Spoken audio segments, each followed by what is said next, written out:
Hello and welcome to the first episode of the Saturday Showdown for the 2023 season.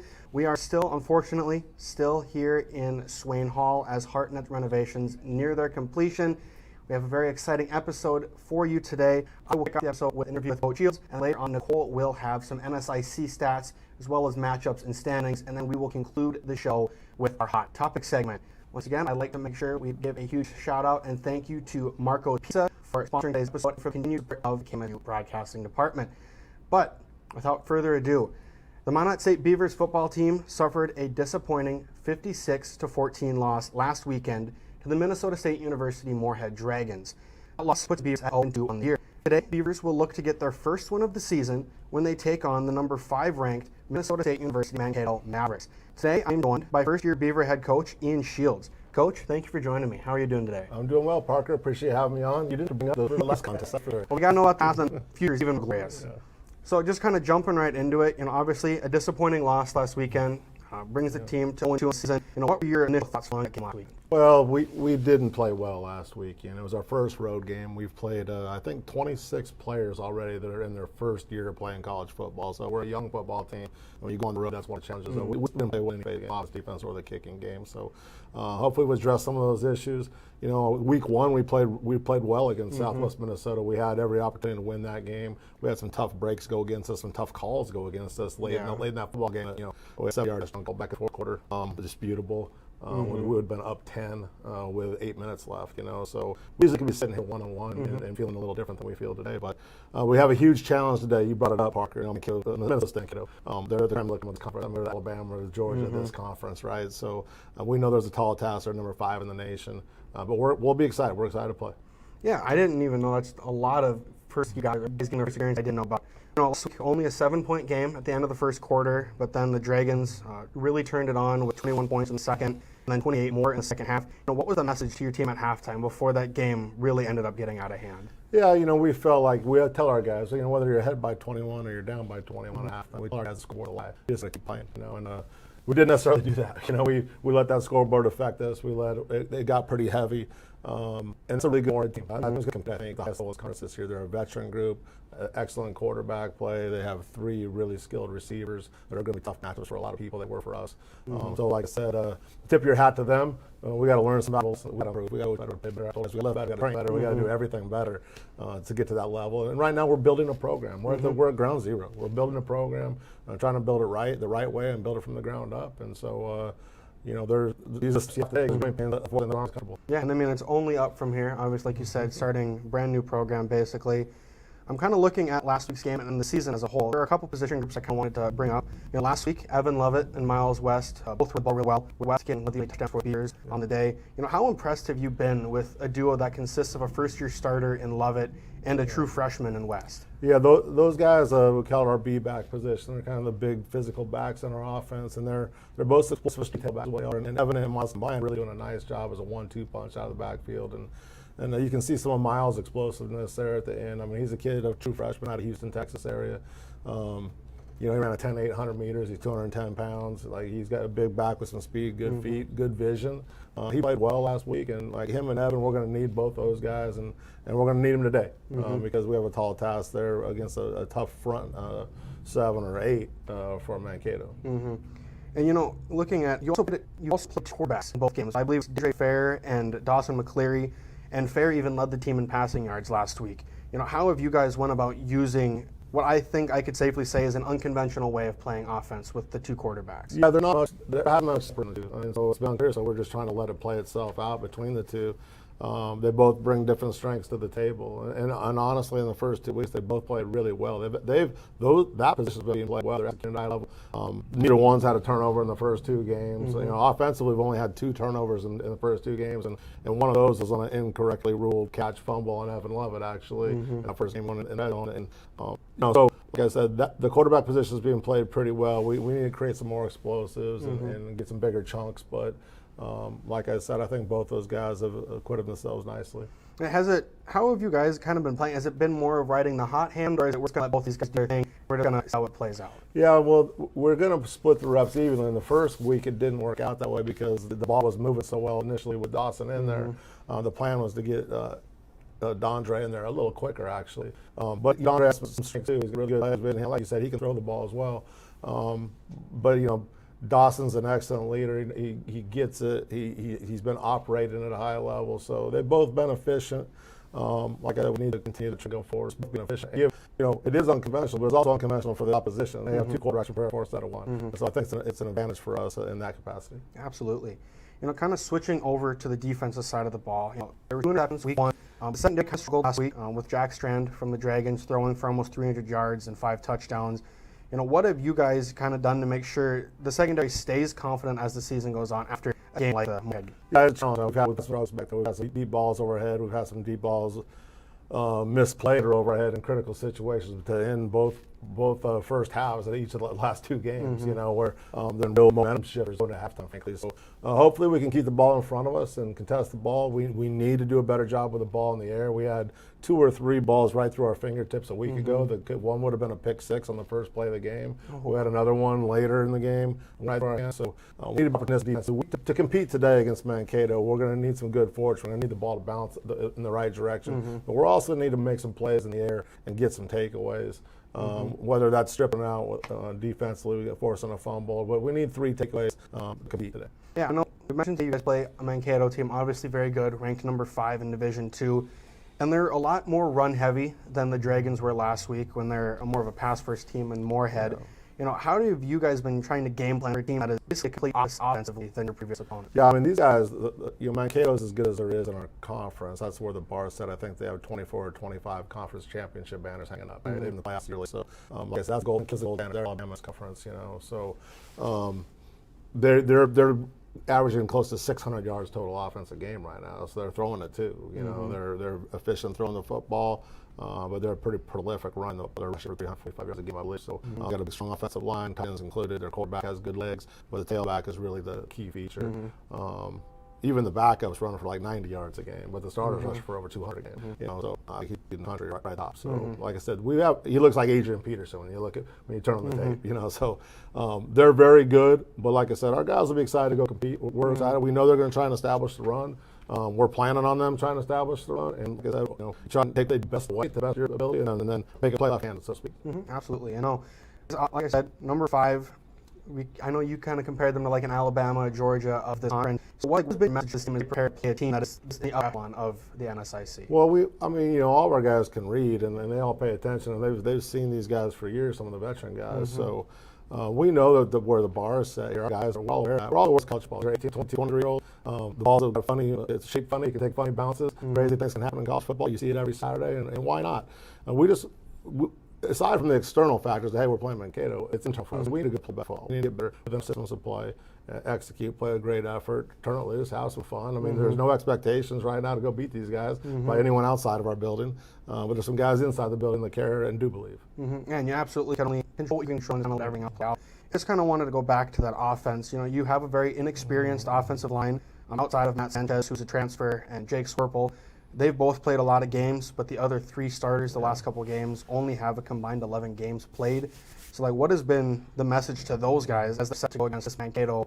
This Mankato front that's very experienced and very good at getting to the quarterback. Well, they're an excellent front. I mean, there's not many weak links on this Mankato team. I look for them all. I can find Mankato. But for our guys, like you said, we got a true freshman starting at left tackle who's actually playing really well in Austin Shoemate. Vili Fetapai is at left guard, who's his first time playing college football as a red shirt. So we're young. But we're growing, we're improving, and that's all we can do is technique, fundamentals, get off the ball, play hard, play to the echo of the whistle, and try and finish some blocks. Yeah, absolutely. And I guess I got one last question. The last time the Beavers played the Mavericks was 2021. A lot of the stars from that game, a lot of the coaches from that game are no longer with the Beavers. So like with a lot of the current starters this year, you and a lot of your coaches, this is your first time going against Mankato.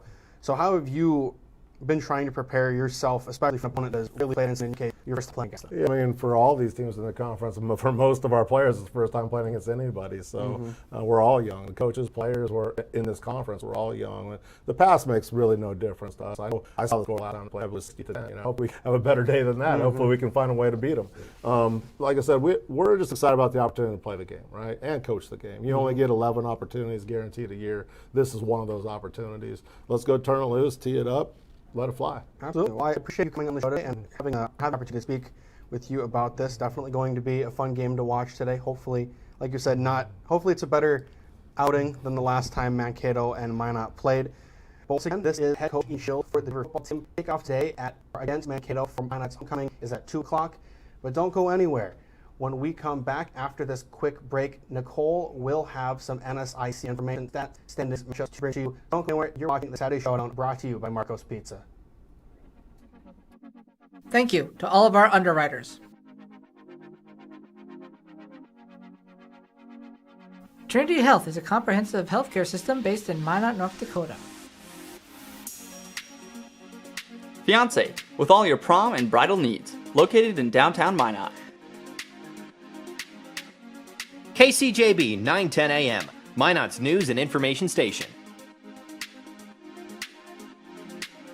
Buffalo Wild Wings, wings, beer, sports. KIZZ FM Z94, playing today's hit music. Mix 99.9, Minot's music mix. SRT, offering a number of services including phone, TV, internet, and security. KRRZ, 1390 AM, Minot's classic hits. KZPR 105.3 FM, Minot's rock station. East End, where the poor is worth so much more, located in downtown Minot. Qdoba, easy, on time, full of flavor. Nice Impressions, no job is too big or too small, located in downtown Minot. MSU Beavers Hockey. Online info at msubeavers.com. Forward Communication, connecting professionals in the Midwest. El Azteca, authentic Mexican food on North Broadway near the airport.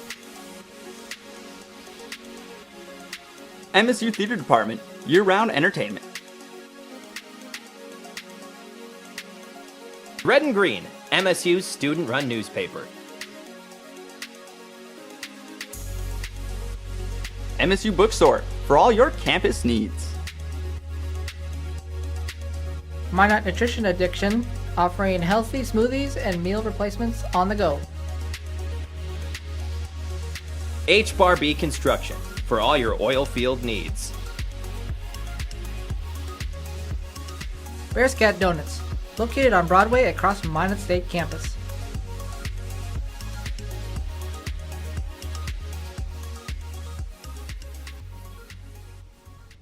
Welcome back to the Saturday Showdown, brought to you by Marco's Pizza. It was a great interview with head coach Ian Shields just before we went to break. But now that we are back, I have someone new joining me. This is Nicole. She's a freshman here at Minot State from Linden, North Dakota, correct? Yep.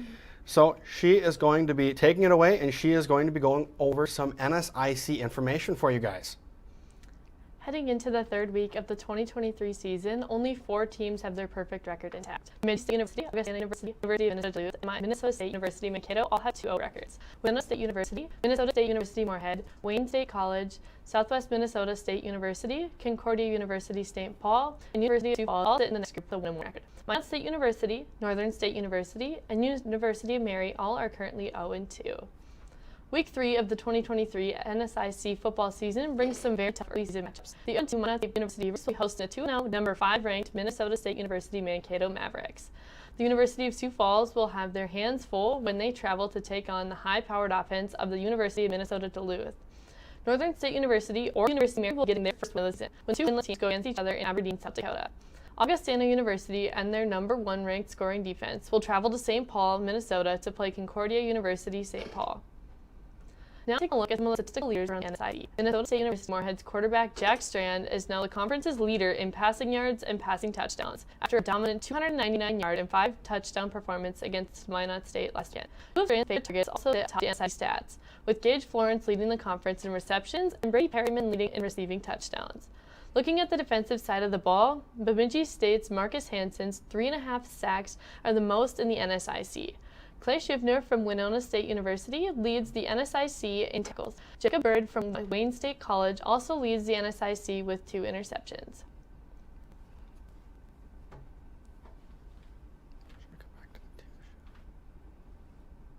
Yeah, very good. I didn't realize there was so many good matchups in the NSIC. Obviously, definitely a very close matchup, or a very looked at matchup, I should say, with Minot State and Mankato.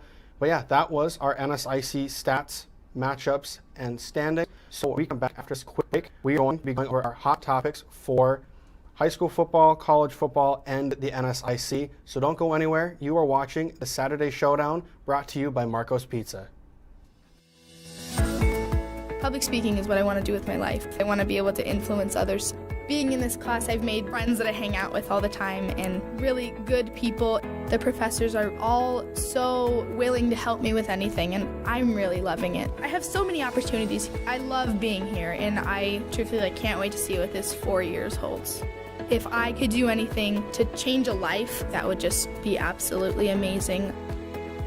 What's great about my communications major is that it literally teaches you to communicate with people. I love the idea of event planning. I also like the idea of opening up my own business. The experience has been really good. Our department is really small, but you build connections with people. I thought that I was an introvert when I went into it. The farther it got along, I'm becoming more extroverted, so I forced myself to come out of my bubble, which has been good.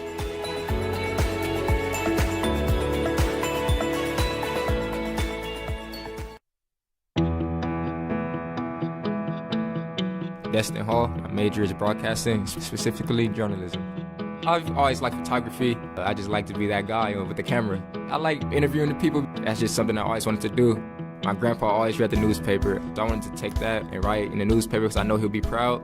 So I want to get all my classes in right now so I can have a lot of experience in the field. So as soon as I get out of college, I can find the job that I really want to do. The people here are very wonderful. It's like a big family. They'll always have your back, and that's what I like about it. I'm Shalom Barron. I'm from Kalispell, Montana. I'm a junior. You do a lot of hands-on classes. I've never done newspaper writing until now. I think it's great to be able to actually practice that. When I graduate, I'll actually have pieces that I've written. I definitely am interested in politics in general. I've been trying to focus on things that really interest me. That way I have experience in the things I'm interested in. Welcome back to the Saturday Showdown, brought to you by Marco's Pizza, located across from Oak Park. It's been an exciting episode today. Obviously, we had the NSIC stats and matchups with Nicole, my interview with Coach Shields, and now we are getting to arguably my favorite segment of the show, Hot Topics. So just kick it off right away. Siriana Gudino, Minot State women's soccer player, was named the NSIC Goalkeeper of the Week this last week, after she had 7 saves and 1 victory over on Tennessee Billings on the 7th, and 4 saves and a 1-0 victory over Black Hill State University on September 9th. Soccer team currently sits at 4-1. Their next game is tomorrow in Aberdeen, South Dakota against Northern State University.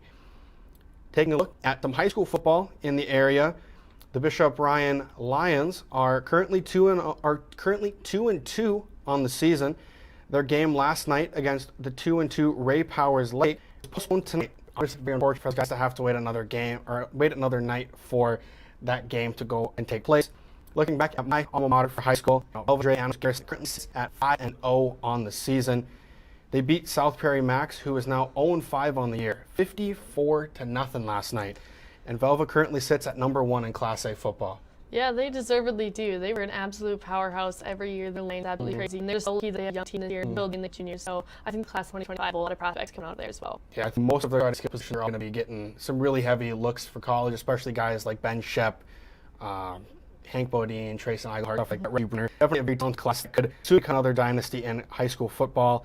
And then looking at Minot High, they are now 4-0 on the season after a 30-0 beatdown of Bismarck Century last night. Minot High currently sits at number 3 in class, but I can't expect the win to bump up standings even more. Yeah, that's undoubtedly something there because Bismarck Century is usually quite a tough team who you usually see in the Dakota Bowl every single year.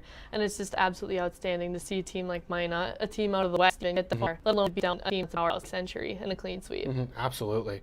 You know, kind of taking a look at college football around the region now.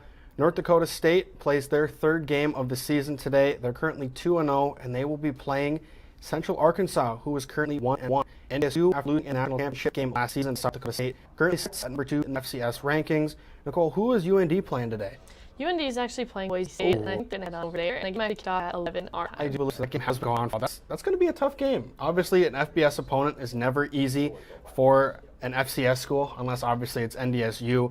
But kind of like pacifying South Dakota State, number 1 ranked team in FCS, will play Duke University today, and they are currently sitting at an 0-2 record. You know, I fully expect all 3 of those North Dakota teams, obviously South Dakota, North Dakota, to come out strong today. I don't all 3 win, but I don't expect some strong goings, but for all 3 of those teams. Yeah, it's especially coming out later in the season. On October 14th, actually, UND and NDSU will play each other up at Grand Forks. And then November 4th, looking further down the line, you're going to have the number 1 team, NDSU and FBS play each other coming up early November. So definitely some very tough matchups as the playoffs get closer. Now to take a look at some Minot State football. Last week, they went and played the Minnesota State University Moorhead Dragons. Unfortunately, lost 56-14. You know, it wasn't a great showing for the Beavers. Only had 90 passing yards as a team. Dondre Fair, freshman, went 3 for 6 for 48 yards, and Dawson McCleary went 5 for 8 for 42 yards. So not a great passing performance. They looked better on the ground. 54 rushing for 214 yards and 2 touchdowns. True freshman Miles West had 9 carries for 62 yards and a touchdown, and then Evan Lovett had 13 carries for 59 yards. The defense, although they allowed 56 points, also did have 3 sacks, which is nice. I know Sean Pugh-Sikora is now jumping up the NSIC rankings for stats. He's definitely jumping up there. And kind of looking at Moorhead, what did they look like last week? So they actually had Jack Strand, whose name that's been pretty popular on our show today. So he really did show up last week. 299 yards, 5 touchdowns, and he was 30 for 44. So he's definitely a powerhouse that the NSIC and our conference is really going to look at going along here. There was Carter Burns, 7 catches for 122 yards and 2 touchdowns. Brady Perryman, 7 catches for 54 and 2 touchdowns. And there was a blocked punt return for a touchdown as well. So definitely a really tough defense, but they also had that powerhouse offense. I mean, MSU just looked great last week. And it's not even including difference. A redshirt sophomore, I believe, out of North Dakota, who had 7 catches for, I believe, 50 or so yards last week. So 3-headed monster for the Dragons, which is kind of funny to say that. But their opponent today, Minnesota State University Mankato, like we've brought up today, number 5 in D2 football. Last time they played, it was brought up with Coach Shields earlier, was not a great showing. They lost 68-10. Very similar time of year. It was also September 2021 when they played. Mankato dominated that game. Obviously, the score showed it. But Mankato ran the ball 49 times for 357 yards and 6 touchdowns. So they just gashed that Minot State defense. They couldn't. Mankato got whatever they wanted, it seemed. They also had 265 passing yards and 3 touchdowns. So that offense got whatever they wanted. And that defense also had 3 sacks and 2 turnovers, which never a great showing. If obviously you're Minot State, you're getting dominated on both sides of the ball. Not something you want to see happen. Yeah, I would definitely say. I mean, that was 2 years ago, as you said earlier. I mean, they did get pretty well cleared out for that kind of stuff. And from what it sounds like, it seems like the Minot State football team is a lot better with running teams. They are running teams. So I feel like there's going to be a lot of rushing going on today. But if they also have the pass on the ball, I have a feeling that they're going to use that to their advantage. It's just our pass coverage needs a little bit more to get there, but we're also young to where I think in a year or 2 here, Minot State, if they would play another Mankato, I think that would be a really tough showdown, and I don't think Mankato could come out of it. Absolutely. And I know you brought up Minot State, really run-heavy team. Mankato is also still a very run-heavy team. Shen Butler Lawson, their starting running back, currently leads the NSIC in rushing yards and rushing touchdowns, I believe. And that defense has been getting after the quarterback. 4 turnovers since sack on the season. But up key to today's game, I think if you're Minot State, if you want to win, you have to protect the quarterback. Whether that's Dondre Fair, whether that's Dawson McCleary. Mavericks are currently 3rd in the NSIC in sacks, so you got to keep your quarterback up. Make sure you stay him. And also, you need to try to control the clock. Mankato averages the highest time of possession in the NSIC, so their drives are long. They're going to take a lot of time off the clock, which also just limits any offensive ability they're going to have as a team. And you just got to do whatever you can to stop the run. Please, Beavers, you got to stop the run.